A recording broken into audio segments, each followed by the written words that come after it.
Daniel chapter 5.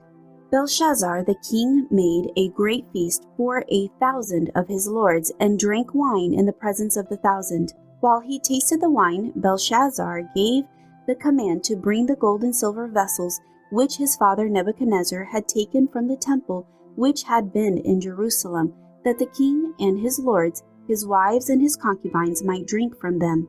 Then they brought the gold vessels that had been taken from the temple of the house of God, which had been in Jerusalem, and the king and his lords, his wives and his concubines drank from them. They drank wine and praised the gods of gold and silver, bronze and iron, wood and stone. In the same hour the fingers of a man's hand appeared and wrote opposite the lampstand on the plaster of the wall of the king's palace, and the king saw the part of the hand that wrote. The king's countenance changed, and his thoughts troubled him, so that the joints of his hips were loosened, and his knees knocked against each other. The king cried aloud to bring the astrologers, the Chaldeans, and the soothsayers. The king spoke, saying to the wise men of Babylon, "Whoever reads this writing and tells me its interpretation shall be clothed with purple and have a chain of gold around his neck, and he shall be the third ruler in the kingdom." Now all the king's wise men came, but they could not read the writing or make known to the king its interpretation. Then King Belshazzar was greatly troubled, his countenance was changed, and his lords were astonished. The queen, because of the words of the king and his lords, came to the banquet hall. The queen spoke, saying, "O king, live forever. Do not let your thoughts trouble you, nor your countenance change. There is a man in your kingdom in whom is the spirit of the holy God. And in the days of your father, light and understanding and wisdom, like the wisdom of gods, were found in him.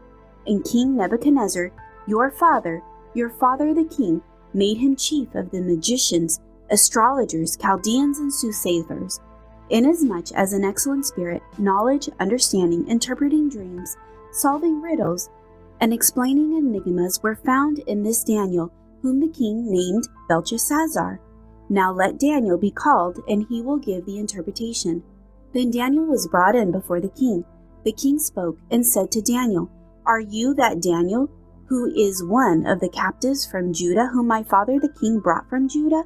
I have heard of you, that the Spirit of God is in you, and that light and understanding and excellent wisdom are found in you. Now the wise men, the astrologers, have been brought in before me, that they should read this writing and make known to me its interpretation, but they could not give me the interpretation of the thing. And I have heard of you, that you can give interpretations and explain enigmas. Now, if you can read the writing and make known to me its interpretation, you shall be clothed with purple and have a chain of gold around your neck, and shall be the third ruler in the kingdom." Then David answered and said before the king, "Let your gifts be for yourself, and give your rewards to another. Yet I will read the writing to the king and make known to him the interpretation. O king, the Most High God gave Nebuchadnezzar your father a kingdom and majesty, glory, and honor, and because of the majesty that he gave him, all peoples, nations, and languages trembled and feared before him. Whomever he wished, he executed. Whomever he wished, he kept alive. Whomever he wished, he set up, and whomever he wished, he put down. But when his heart was lifted up, and his spirit was hardened in pride, he was disposed from his kingly throne, and they took his glory from him.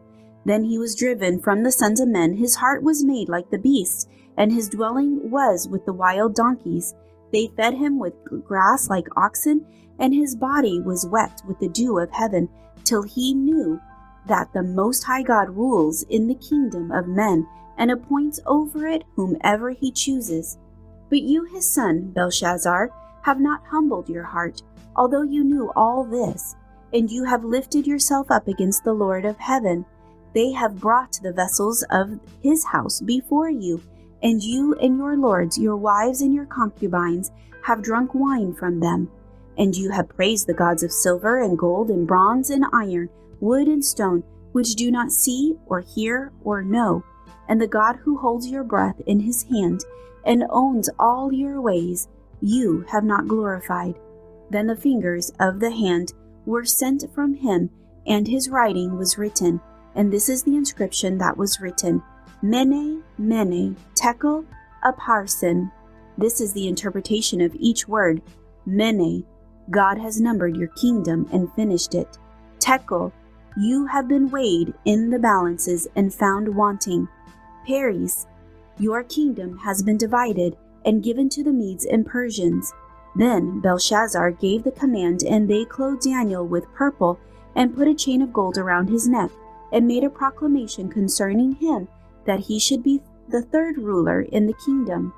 That very night Belshazzar, king of the Chaldeans, was slain, and Darius the Mede received the kingdom, being about 62 years old.